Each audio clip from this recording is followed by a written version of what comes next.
From the CyberHub bunker and studio, you're tuning in to the CyberHub Podcast. And now for your host and CISO, James Azar. Good morning, everyone. Welcome to another exciting show, March 23rd, 2022. We've got a packed show today. We're going to be unpacking a lot of different things that have been going on in the world of cybersecurity. Yesterday, I said the game has changed, and the game is changing. And if you blink and you miss it, you're going to figure out that cybersecurity is quickly evolving. The battlefield and the methods of attack, the acceptable level of carnage, that's all changing. It's changing fast, and it's changing globally, and it's going to impact every single one of us who has his hands in the pot. Now, if someone tries to use that to sell me on LinkedIn, we're going to have to have a serious conversation about what I'm really meaning and what you really need to be doing with it. So, with that being said, good morning. Welcome to today's show. I'm very excited for what we're going to be talking about today. I'm also excited about KnowBe4, who are our show partners today. So make sure you check them out. You can see all about them in the show notes. And let's get into some shout outs this morning for Brent. Good morning to Eddie. Good morning to Andrew, Chris, and I believe this is Terrence. So good AM.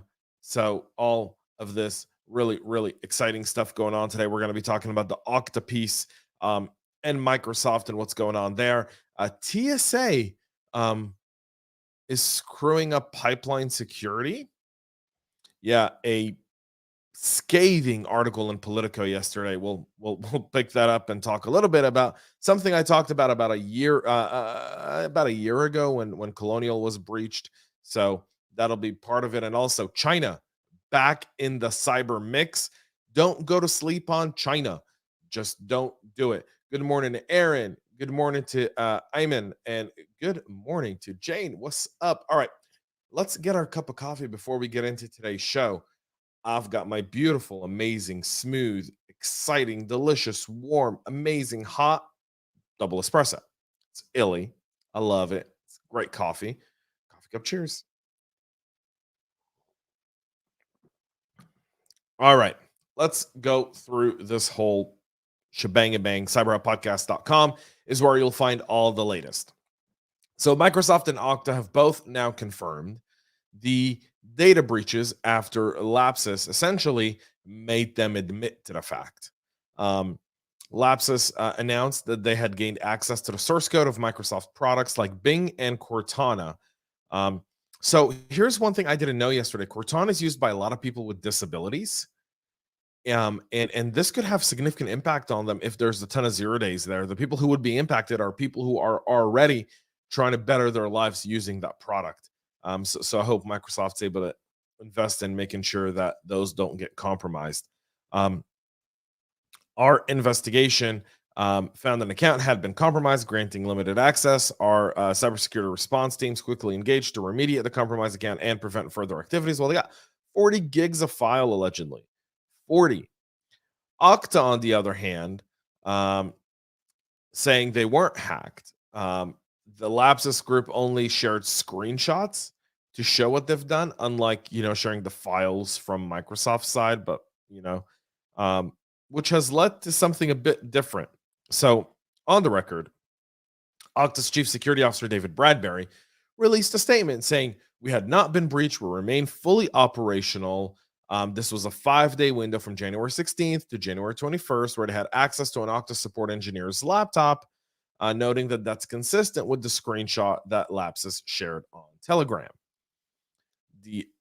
And then the threat actors were like, well, hang on, Bubba.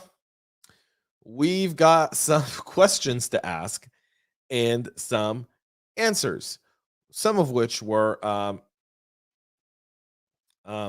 that this doesn't impact any customers. So then Lapsus issued a response. The response on Telegram went along the lines of a 10-point response to the statement. They called the statement lies, claiming they were able to log into a super user portal with the ability to reset the password and MFA of 95% of their clients. The group made a number of charge claims about Okta's internal functions, criticizing the company for allegedly providing support engineers with access to more than 8,000 channels on Slack and for storing AWS keys in certain Slack channels. The potential impact to Okta customers is not limited. I'm pretty certain resetting passwords and MFA would result in a complete compromise of many client systems, according to the group. They've obviously been part of NVIDIA, Samsung, Vodafone, Ubisoft, and others. But this is one of the times where we're seeing the threat actor really try to hold the company's feet to the fire. I don't know how you guys feel about this one. Really curious. Put that in the comments. I would love to see your thoughts on the whole Okta lapsus going back and forth. One, if you knew this happened 5 days ago, why'd you wait now to report it when lapsus advertised it? Right. So if it was a support engineer's computer, then why did they have all those screenshots? How did they know all these other things about Slack? I mean, could they? I mean, the idea to minimize and say, well, this was just one laptop, one user, one support engineer, makes me a bit uneasy. Just a little bit. All right, tiny bit. Just queasy in my stomach a little bit about that whole internal process piece. So Politico, this picture speaks 1,000 words into the fact that TSA can't even get lines within control at an airport. And they've been in charge of pipeline security. Well, the government's first attempt to require pipeline companies to meet basic cybersecurity standards is floundering.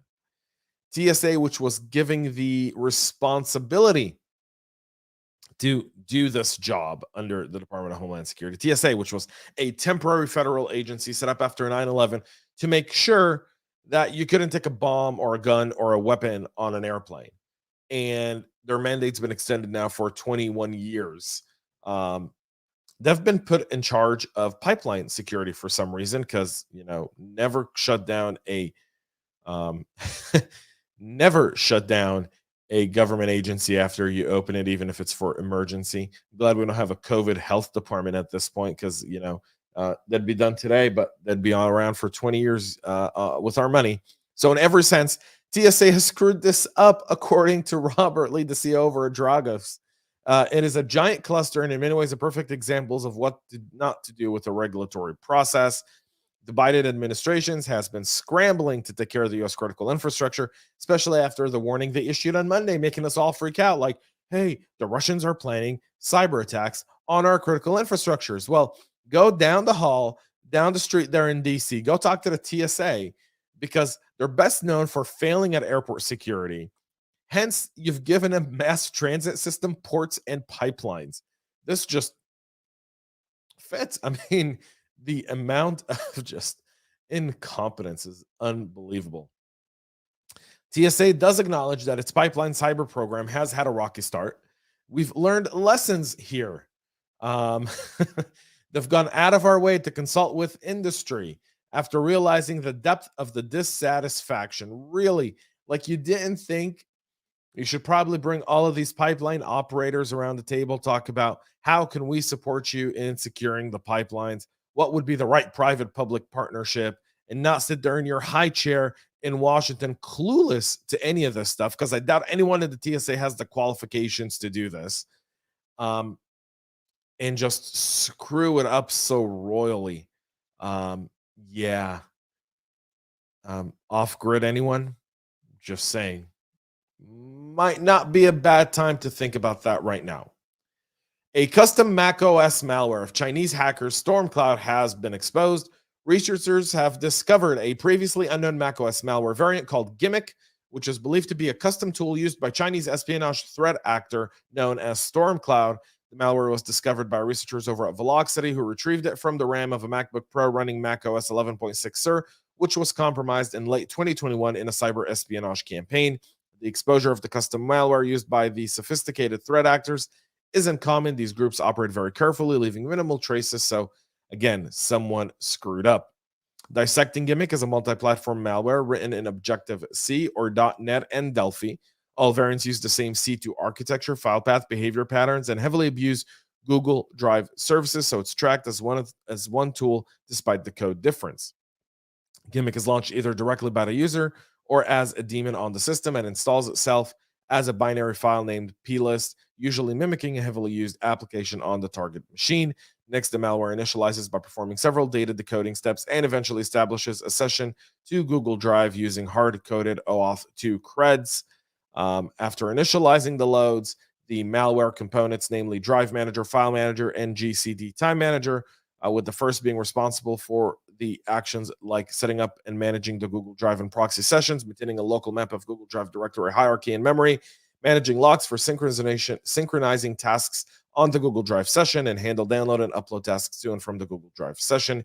Each infected system hardware UUID is used as an identifier for the Google Drive directory that corresponds to it.